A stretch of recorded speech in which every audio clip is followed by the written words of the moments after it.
Hi, my name is Damon and I'm 17 years old. A half a year ago, I decided to go to the gym where I was the only boy among a bunch of girls. It was a serious test for me with lots of awkward situations, but I sure didn't expect how it all would end. The thing is, I love fast food.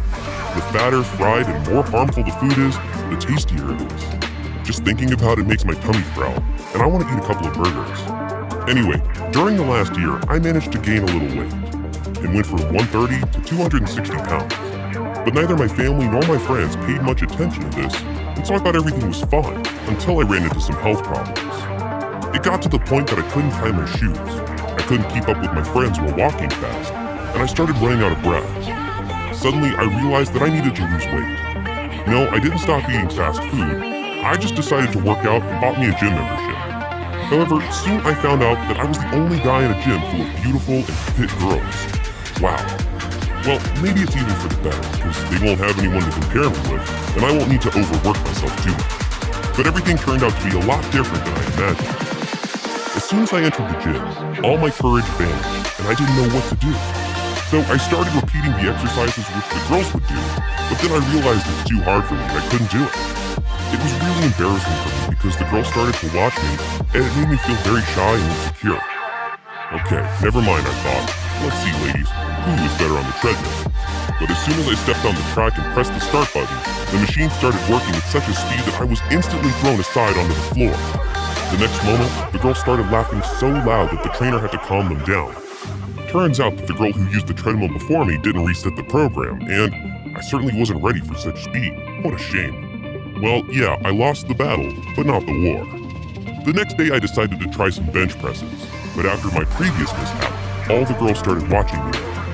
I didn't want them to think I'm a complete weakling, so I decided to add a few more discs to my bar.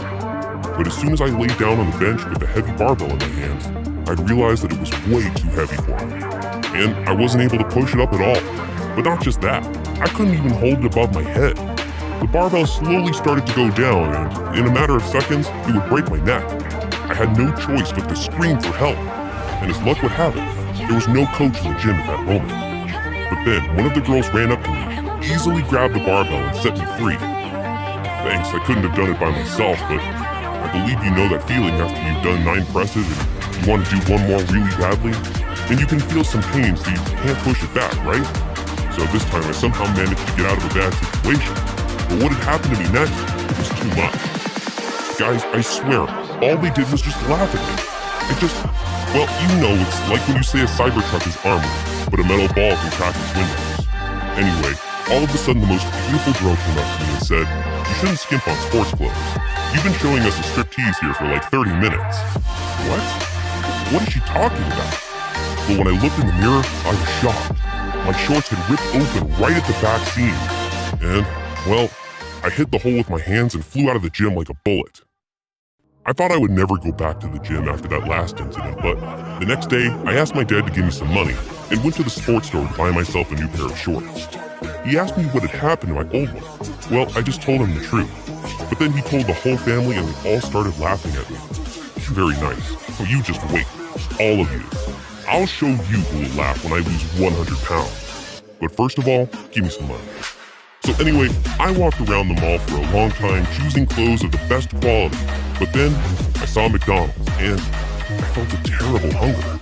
I knew I had to go to the gym that day, but I thought it wouldn't hurt to recharge with some fast food energy and, without any remorse, I ate my favorite double cheeseburger combo. But I didn't know yet that I had made one of the biggest mistakes. With renewed vigor and full of energy, I put on my new things and entered the gym. The girls immediately gave me an appraising look for the first time. No one even laughed at me. And everything would have been fine if, while doing squats, a loud and terrible belch hadn't come out from me. Instantly, everyone in the gym burst out with laughter, and I ran away again. I went into an empty locker room and started to cry. I can't do it. Every time I screw up more and more, I'm just worthless. When I suddenly felt like someone hugged me by the shoulders. And you won't believe, it was Kim, the prettiest girl from the gym. You know, I was a big girl before, and it took me 2 years of hard work in the gym to turn into a beauty. You will succeed too. Just never give up. Now dry your tears and go back to the gym. Go. I don't know, this girl probably possesses some magical abilities or something because Her words and support gave me incredible confidence in myself. I went into the gym as a new person and started to work out hard. And if I'm not successful, I will repeat those exercises until I start to do them perfectly. Soon, the trainer noticed my effort and made me a personal plan for proper nutrition and gave me some useful advice. And just 3 months later, I managed to drop over 50 pounds. This was something I couldn't even dream of. I got relief and my extra pounds started to turn into muscle mass. Now, no one in the gym is laughing at me. And here's the big news. Once after a workout, Kim smiled at me and said I looked great. And I must admit, her words and smile were the best prize for all my efforts. It was the happiest day of my life, but that's not even all. I continued to work out, and in the next few months, I dropped another 30 pounds. I completely burned off all the fat, got muscles all over my body, and became one of the sexiest boys in school. Also, last week, I started dating Kim. This girl absolutely changed my life because she is the one who supported me in difficult times and motivated me to become better and stronger. Now, we are the most beautiful couple, not only in the gym, but in the whole city. And yes, I'll never pick up a burger again. Hi, I'm Brian, and I'm 14 years old. I want to tell you a terrible story about how I became a victim of jealous girls in my school, which almost cost me my life. From an early age, I was good at learning foreign languages, and when my parents noticed it, they sent me to a specialized school. But it happened that I was the only boy among 20 girls in my class. Anyway, time had passed, and in a few years, I started to become more handsome. By the age of 12, I was quite tall already, and I had expressive facial features and long hair. My mom is a clothes designer, and that's why I always dressed nice and fashionable, and all the girls were running after me. They were just crazy about me. Each one was trying to stand out with something and be better than the others in order to attract my attention. I must admit I was flattered by it, and I liked it. In return, I would constantly flirt with them, tickle them, playfully pull their hair, and they did home chores for me. It was all fun, but soon, everything changed dramatically when a new girl named Betty came to our class. She was very modest, quiet, and very calm, and dressed simply.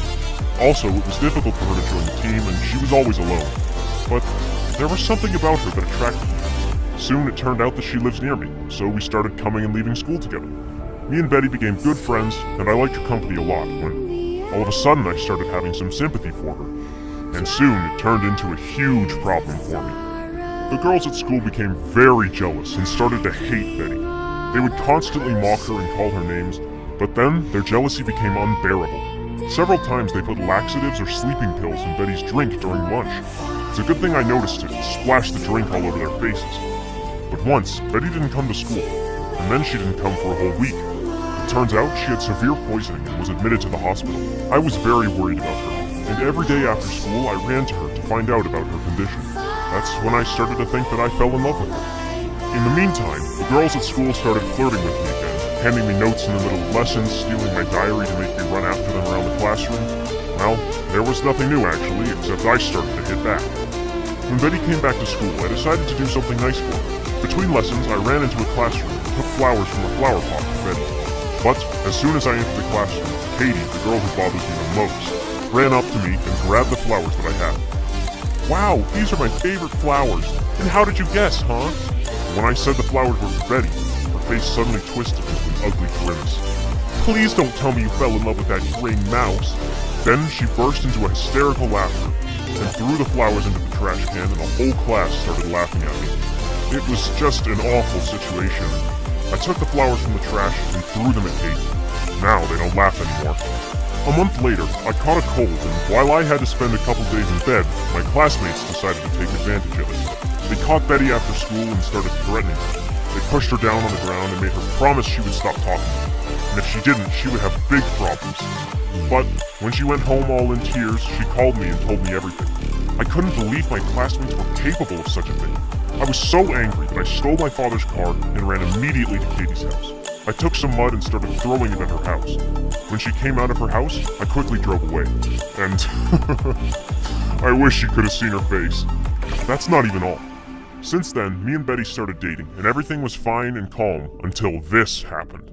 Once, me and Betty stayed in the classroom a bit longer, and for that reason, we were late getting to the lunchroom. By the time we got there, all the girls were sitting at the tables and eating. Usually, Betty and I always sat in certain places, but this time we decided to switch places. Soon after lunch, I felt a sharp pain in my stomach and began to throw up. I felt so bad that the teachers had to call me an ambulance. In a matter of minutes, a rash and red spots appeared on my skin, and my condition was getting worse and worse. It turned out I had very bad poisoning, and the doctors were fighting for my life. For a whole week, I stayed in the hospital and was in very serious condition. I was so sick that I couldn't even speak. However, soon I slowly began to recover. By that time, my parents had already gone to the school and made a big scene there with the kitchen chefs and the school principal. As a result, a sanitary inspection conducted an examination, but nothing harmful was found in the kitchen. Nevertheless, at the request of my parents, the principal fired the chefs and new employees quickly came in to replace them. But as soon as I finally came to my senses and found out about everything, I remembered how it really was. Then I told my parents everything. I told them about my relationship with Betty, about how our classmates are jealous of her, and how many times they tried to poison Betty. But this time, I happened to get poisoned. And the next day, a real mess had started at school. My parents called the police and sent them to my school, and soon, investigations began. Every girl in the class was interrogated separately. All their things and backpacks were checked, and no evidence was found. And I know that it's more likely that Katie did this, but I didn't catch her at the moment of the crime, so I couldn't prove anything either. Eventually, me and Betty were transferred to another school to avoid further problems with the jealous girl. Our new classmates are nice, and they were friendly and accepted us. And what matters the most, me and Betty love each other, and it might sound strange, but I'm glad I'm the one who got poisoned, not her. After all, who knows? Maybe I saved the life of my love.